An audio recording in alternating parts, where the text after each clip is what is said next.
Welcome back. ये हमारा SQL का सेकेंड वीडियो है।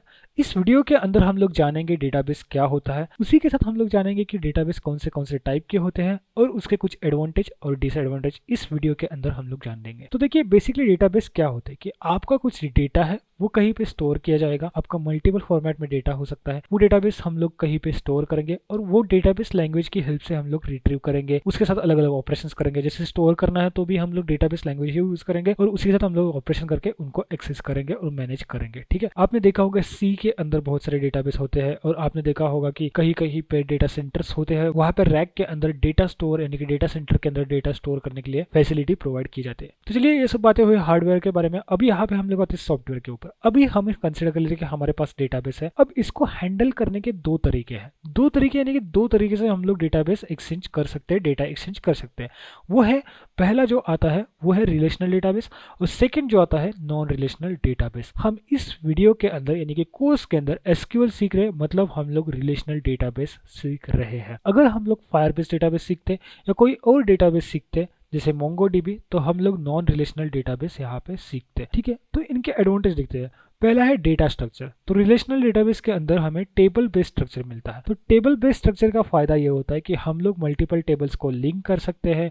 हम लोग उनको कनेक्ट करके उनके अंदर का डेटा प्रॉपरली फिल्टर कर सकते हैं। हमें जो चाहिए वो मनगढ़ंत फिल्टर हम यहाँ पे बना सकते हैं और उससे हमारे ऑपरेशन ईजी हो जाते हैं। जो हमारा नॉन रिलेशनल डेटाबेस है इसमें क्वेरीज होती है और प्री डिफाइंड क्वेरीज होती है। अगर हमें कुछ ऑप्शन परफॉर्म करने हैं तो वो एप्लीकेशन साइड करने पड़ते हैं। अगर किसी यूजर को लिस्ट चाहिए, वो लिस्ट हम लोगों ने दे दी, उसको असेंडिंग करना है, डिसेंडिंग करना है या फिर अल्फाबेट वाइज मैनेज करना है, ये सब चीजें क्या कहाँ पे होगी? एप्लीकेशन साइड पे होगी। ये यहाँ पे डेटाबेस साइड पे नहीं होगी। तो इसलिए ये डेटाबेस जो होता है वो रिलेशनल डेटाबेस जो है वो कि टेबल फॉर्मेट में होता है। ये बहुत स्ट्रॉन्ग माना जाता है और उसी के साथ ये यहाँ पे बहुत यूज में आने वाला डेटाबेस भी बन जाता है। परफॉर्मेंस वाइज देखा जाता है ये स्टोरेज कंसिस्टेंसी और इंटीग्रिटी हमें अच्छी देता है।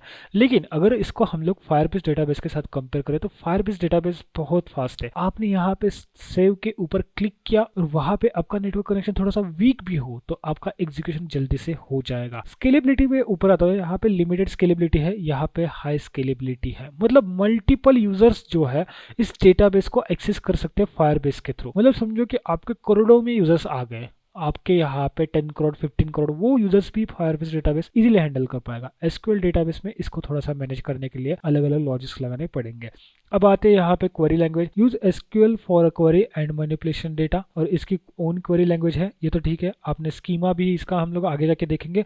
और डेवलपमेंट के रिलेटेड मैं आपको बताऊँ तो डेवलपमेंट टाइम जो है इसमें ज़्यादा लगेगा। रिलेशनल डेटाबेस यानी कि एसक्यूएल के अंदर डेवलपमेंट टाइम ज़्यादा लगेगा, बट ये एक कंक्रीट सॉल्यूशन रहेगा। वन टाइम आपको डेवलप कर लेना है एंड देन यहाँ पे आप जो चाहिए यूज कर सकते हैं। उसी तरह से अगर नॉन रिलेशनल डेटाबेस में आते हैं तो ये इजियर टू डेवलपमेंट है। अगर आप इसको सीख लेते हो तो 1 वीक के अंदर भी सीख सकते हो, एसक्यूएल भी सीख सकते हो, लेकिन ये इजी टू यूज है। इसमें बस आपको आईडीज वगैरह पास करने, दैट्स इट। और इसके साथ मैं आपको एक चीज बताऊंगा, इसको जो रिसोर्स लगते हैं वो कम लगते हैं। मैं ऐसा क्यों बोल रहा हूँ इसको रिसोर्स कम लगते हैं? बस आपको उस डेटाबेस के साथ कनेक्शन कर लेना है, दैट्स इट। आपको यहाँ पे उस डेटाबेस को क्रिएट करके उसका फाइल जनरेट नहीं करना है, या जैसे मल्टीपल लैंग्वेजेस यूज होते हैं वैसे नहीं करना है। आप यहाँ पे सिंगल लैंग्वेज यानी कि जावा यूज करें तो उस लैंग्वेज से ही आप उसको हैंडल कर सकते हैं। तो आई होप इस वीडियो के अंदर आपको तीनों भी पॉइंट यहाँ पे प्रॉपरली समझ में आ चुके होंगे। और यहाँ तक आपने वीडियो देखा है तो दैट्स मीन्स आप यहाँ पे राइट ट्रैक पे हो। आपको एसक्यूएल सीखने के लिए यहाँ पे राइट ट्रैक मिल चुका है। आप इस कोर्स को कंप्लीट करके प्रॉपरली एसक्यूएल सीख सकते हो और आपके रिज्यूमे में 100% ऐड कर सकते हो। चलिए इस वीडियो को करते हैं यहाँ पे खत्म। मिलते हैं नेक्स्ट वीडियो में।